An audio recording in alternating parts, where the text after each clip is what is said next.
Deion Sanders, Coach Prime, is coming to the biggest season opener college football has seen in years, as his Colorado Buffaloes face national powerhouse TCU. Big Noon Saturday on Fox starts September 2nd. Well, the newest voice on Big Noon is Mark Ingram, three-time Pro Bowler, Heisman winner, Bama's first Heisman winner, 12 NFL seasons. You remember him with the Saints and the Ravens and a quick time with the Texans. It's an absolute pleasure. So let's start with Deion. We are seeing this in the NBA. A few years ago, I remember when Jason Kidd, may have been a decade ago, got a job right out of playing. And it was like, whoa, whoa, whoa. And then Steve Nash, and you're seeing it in football. Some of these college guys, Eddie George is now coaching college football.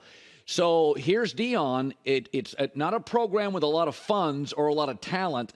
What should I expect, Mark Ingram, first year from Colorado? I think it's going to be a lot of ups and downs. I mean, he had the most turnover on the roster this season out the transfer portal, but I think that's what you need coming into a new program. They had the worst record in the country last year, and you want to get guys in your program that want to be there. So one of the first things he did when he went in there, he told the team meeting, he was like, listen, you better jump in that portal because I'm bringing my luggage. I'm bringing my luggage in this Louis. You know what I mean? So, like, if you don't want to be here, you got to go. I want guys who want to be here, who want to play for Colorado, who want to play for Coach Prime, and I think that's part of the culture shift. You can have Shedeur Sanders out there, quarterback, a lot of potential. His son, Travis Hunter, wide receiver, cornerback. Oh, he's great. So, like, those type of players create a culture and create a standard. And so, hopefully, with what Prime is teaching them, what Shedeur has to offer to the team, what Travis Hunter bring to the table, hopefully those players follow suit, and I think Coach Prime can get it turned around. It's going to take some time, but yeah, I think he can do it. Well, the portal certainly helps. I mean, Brian Kelly, first year now at LSU, you're like, whoa. Right. It even took Nick Saban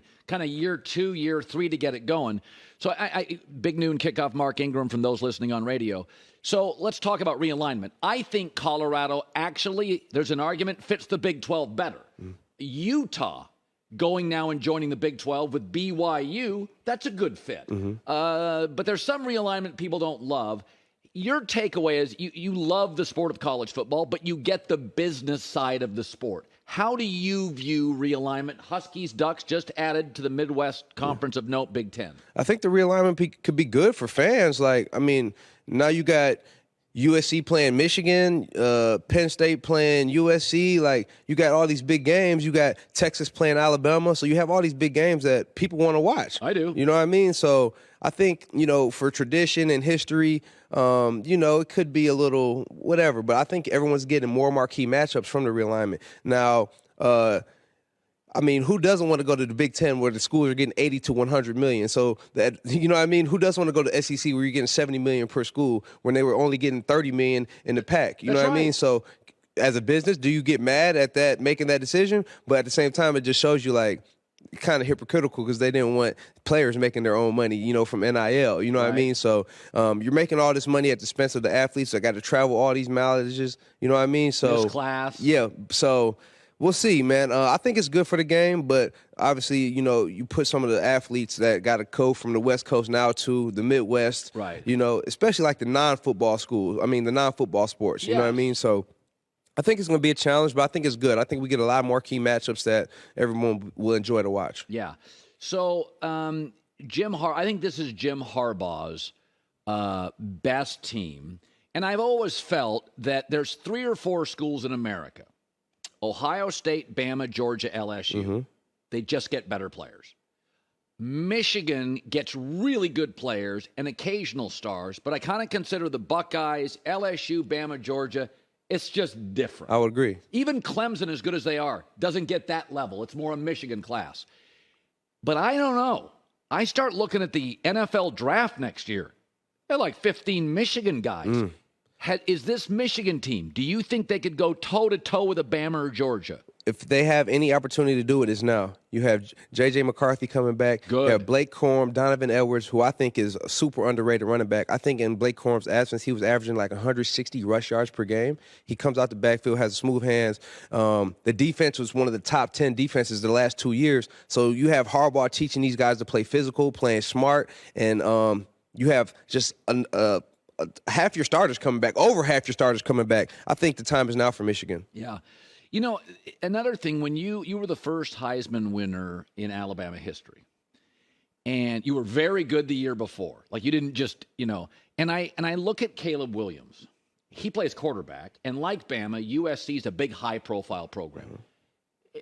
They were talking about you. I knew you were the topic. Yeah.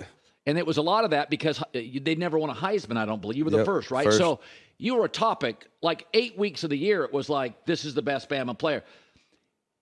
With Caleb Williams, L.A., quarterback, did it affect you? Did you hear it? Did you have to? What did Nick say to you as it became the program became about Mark Ingram for about 6 to 8 weeks? What's it like to live in that fishbowl? Well, I didn't have even a chance to really enjoy it. I remember leaving the hall in New York. Coach Saban's like ripping me like, this is going to change everything. This is going to be different. Like, you can't, let your approach change. You can't let it change your preparation. Like, we still got to go to the national championship. Like, you can't let it affect you. It's going to be all these people reaching at you. So he was, like, already on me. Like, as soon as I left the Heisman ceremony, like, he's already on me. So, I didn't really have a chance to get comfortable, but because he always was thinking about what was next. Okay, so you won the Heisman. What you going to do now? Now it's time to win a national championship. The Heisman hasn't won a national championship, so, you need to be a Heisman. You need to be a national champion. And now after you win that champion, like, okay, you're coming back next year. What are we going to do next year? Right. Everyone's going to be shooting for you. So I think it's about the people around you, keeping you motivated, keeping you humble.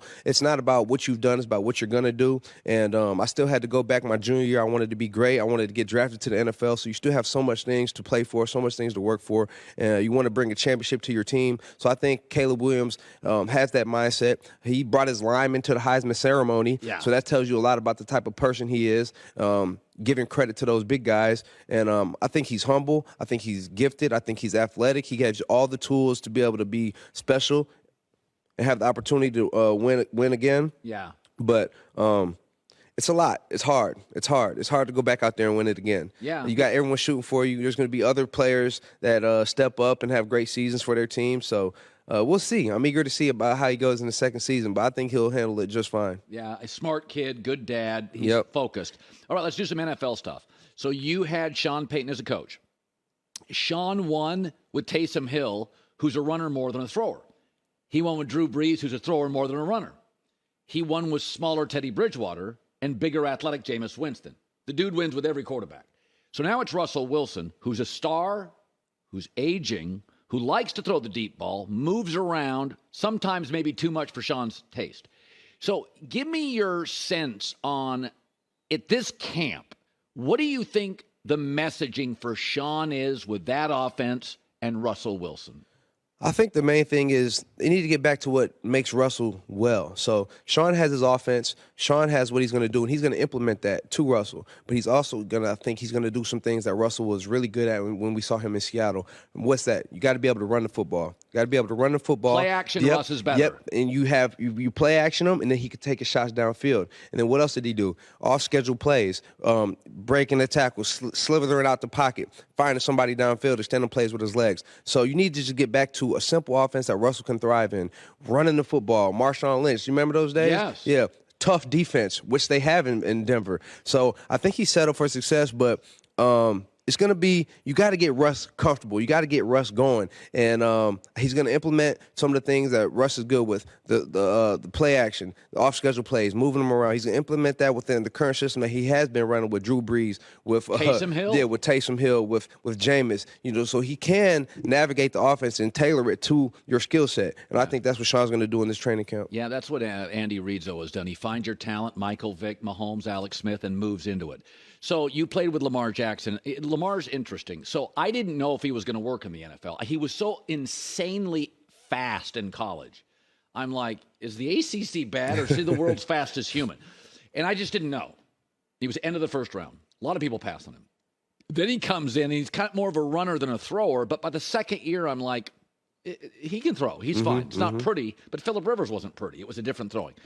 So you're with him, and so they bring in a new offensive coordinator, and I still believe first impressions matter. And our first impression for a lot of people of Lamar is runner. And my argument is I think he throws it way better than you people think. First of all, outside of the tight end, receiving corps has been and it's been run centered. So what do you make? Now, the word is they bring in Odell Beckham. If he's healthy, he's good. Zay Flowers, the kid they draft. Did you think when you were there, did you trust Lamar as a thrower? I was super surprised because you hear all these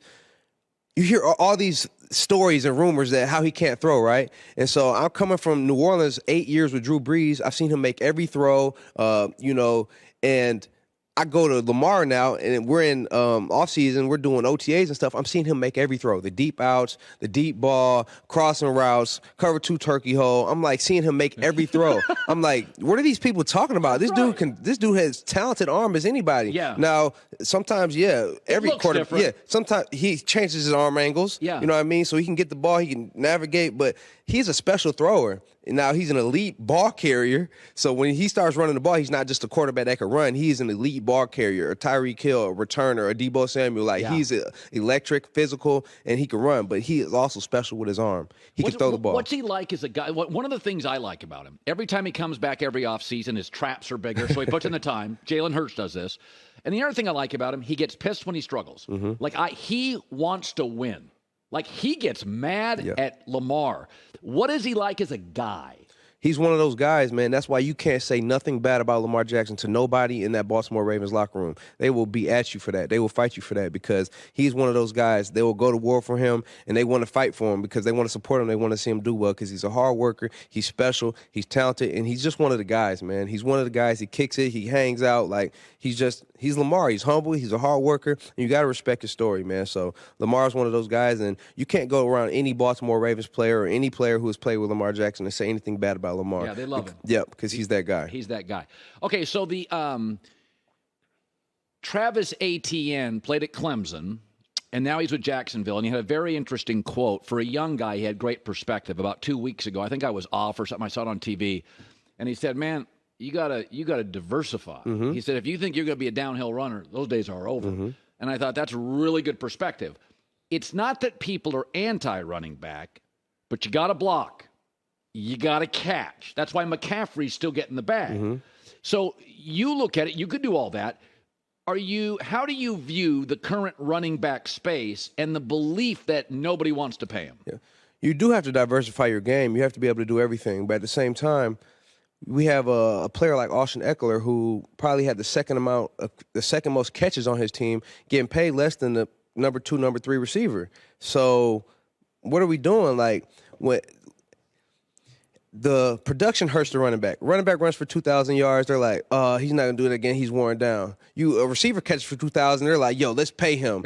Somebody gets 20 sacks. They're like, oh, let's pay him. But you get 250 carries and 100 catches, 350 touches. They're like, I think he's worn down. I don't know how much longer he can last. So it just sucks. It's unfortunate. Every other position, the franchise tag has went up since 2015. The running back position is the only one down since 2015. Oh, I didn't know that. Yes, the running back position has been down since 2015. So it sucks what they're doing to the running back market. But I mean, what can we do? You're under CBA, the GMs, the owners, they're only paying a certain amount to the running back. So it sucks, man. Especially when you got guys like Josh Jacobs, who just led the league in rushing, or Saquon Barkley. Now he's only on a 1-year deal. You get hurt, now they want you for league minimum. You know what I mean? So you need to take care of these star players. I mean, Daniel Jones is whatever, got $90 million.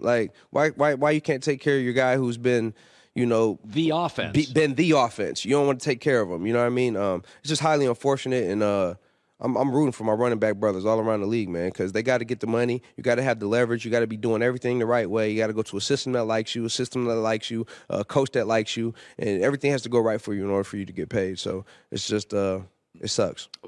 I'm going to mention 4 coaches, and just give me a sentence on when I give you their name, what's their secret sauce? What's their thing? So let's start with Sean Payton. He's a player's coach. He kind of has a great temperature for the team and how to either motivate the team, recover the team. He just has a great gauge for the team and how to motivate them. Okay. Nick Saban. Perfectionist. Yeah. And if you're not doing what it takes to be perfect on a daily basis, both on the field and off the field, he's going to have a problem with you. Did he ever yell at you? Yeah, he did. You were one of his best players. Yeah. He yelled at you. Yeah, he yelled mad because I'm running too hard. I'm like, you guys are teeing off on us. You don't tell them to chill when they hit us.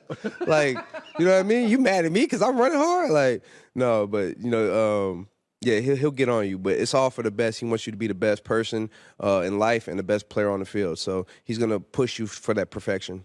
This will be interesting to me. I don't know him personally, but I know his brother, John Harbaugh. He's tough. You could tell he comes from a coaching family, and your coach personality kind of resonates with your team. And he's kind of was a special teams coach. He's tough. You know what I mean? So Ravens tough, defense tough, football tough, running the game, tough quarterback. Little Mike Tomlin. The Ravens, Mike Tomlin, tough dude. Yeah. So, are you asking me? Or? No, I'm saying Harbaugh. John Harbaugh reminds me of Tomlin. Yeah, I mean, it's the AFC North, man. The AFC North is different. It's tough. It's physical.